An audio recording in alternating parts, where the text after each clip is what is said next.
Hey everyone, it's Father Sean with the daily reflection today on this Thursday. It's kind of wet and rainy outside, but that's the way it goes in the springtime. So one of the things I think the opportunities the coronavirus gives us is to kind of to highlight different pieces of our Catholic life that are important these days, that are keep us grounded, that keep us in our faith. And one of them is what we traditionally call popular piety, and it's kind of like how our life of faith is nourished, is sustained apart from the liturgy. So it's not maybe it's something between prayer and the liturgy. So our prayer maybe like those traditional like Lectio Divina or like our own private prayer and the sacred liturgy, so like the mass and celebration of the sacraments and the liturgy of the hours. Then maybe somewhere in here is what we call popular piety. So it's those forms of our religious life, of our faith life that have kind of a ritual aspect to them. There's a way that we go about them, but it's not particularly the mass. It flows from the mass and it leads us to the mass, but it is something that's separate, that we don't like mix up.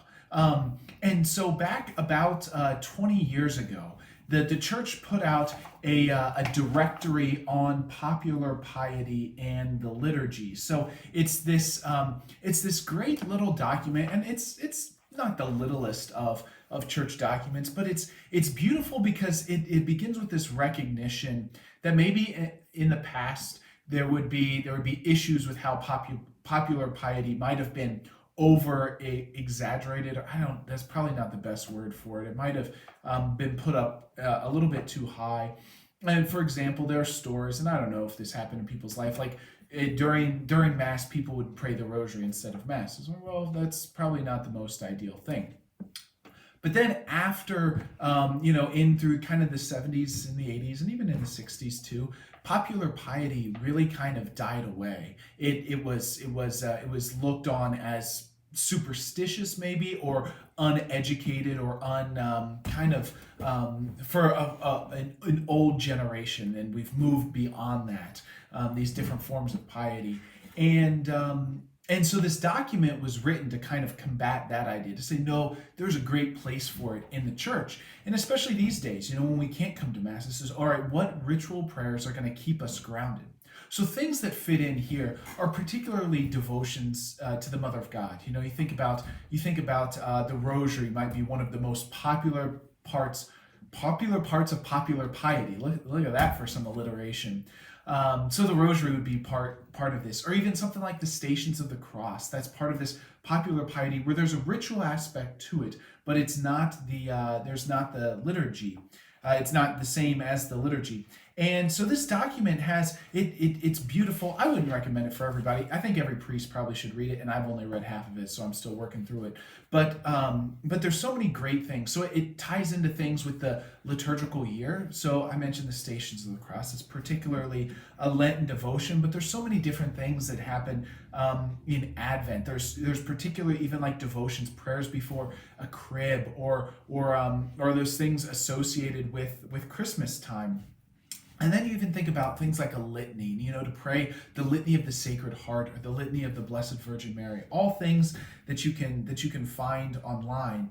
But one of the things that I found interesting, the last chapter in here mentions shrines and places of pilgrimage.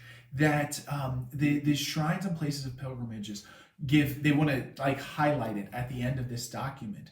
And that's really fascinating, because this idea of pilgrimage is one that's really, I think, important for our own Christian life, because a pilgrimage is a snapshot of our life. So a pilgrimage is a trip to a holy place, in a nutshell. Like, there's this holy place we want to go to, and let's take a trip. It's different from a vacation, because a vacation where it's like, let's escape from the world, let's just go get a break from all of this. Let's vacate, basically. Let's just get rid of our life and do something else for a while.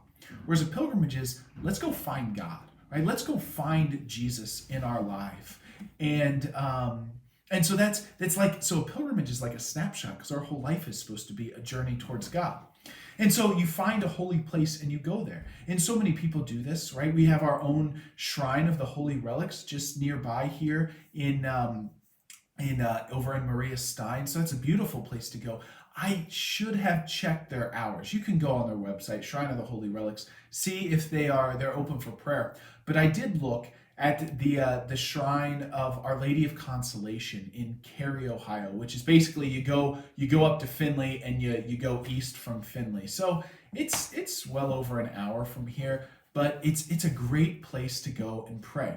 And it's open 24 hours, 7 days a week during the coronavirus. So you can go up there, day of prayer. You can even go for, take that drive up just to maybe get something out, or take the kids there and pray. There's a beautiful shrine park that's within walking distance. So the Cary Shrine, there's this massive shrine church. It's beautiful. And then there's a crypt church underneath. And so many so many healings have happened there. There's a pile of crutches there. So you go to the shrine church. It's beautiful. You could spend so much time in prayer. Unfortunately, public mass isn't offered there, just like not here. But when you leave that, you go down the road and there's the Shrine Park. So the Feast of the Assumption, I believe it's the Vigil of the Assumption, is the big feast day at the Our Lady of Consolation Shrine. And so normally people gather from all over the country, I hear. But there's a beautiful outdoor, I think it's a baldacchino there for mass to be celebrated. So it's a beautiful place. If you have a day trip and you want to get out and go somewhere, I would highly recommend going to the shrine of Our Lady of Consolation in Cary, Ohio. It's a great little day trip, and if you live in the area and you've never been there before, it's going to be well worth your time. One, it's just nice to get out. Two, to take a pilgrimage, not a vacation, but a pilgrimage to go out and seek the Lord for a day and take the kids and go to find Jesus Christ and the Blessed Virgin Mary and know that she's there. So a shrine, a pilgrimage is one of those great places or one of those great aspects of popular piety. And maybe we can use this time during the coronavirus to recapture some popular piety, these kind of ritual prayers, and they're things that the family loves, whether it's lighting the Advent wreath or whether it's praying in all these different ways. And each culture has its own form of popular piety. And so anyways, it's Father Sean for the daily reflection on this Thursday. Grow in the love of the Lord. Use our popular piety. It might seem old school, but it worked for generations, and I think it'll really work in our own day and age when we are separated from the liturgy. And if you got a free afternoon, a free day, take a pilgrimage. Go up to the shrine in Cary, or maybe check online to see if the Shrine of the Holy Relics is open out in Maria Stein, and go to encounter the Lord. All right, be assured of my prayers. Take care, and we'll see you soon. Bye.